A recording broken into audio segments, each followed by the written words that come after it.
This is a mild example of cigarette smoke. I've definitely seen 10 times worse than this on air filters, but thought I'd show it here. It's a wonder anyone smokes anymore with the high costs involved and cost to health as well. Welcome back to Kung Fu Maintenance, where I show you how to make the most likely repairs you'll need to make in your lifetime.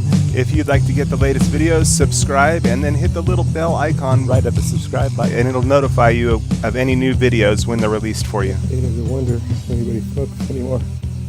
Knowing what we know and seeing what we see. Thanks. A quick search on my YouTube channel of whatever your maintenance needs are, you should find a bunch of different material that'll be helpful to your maintenance needs.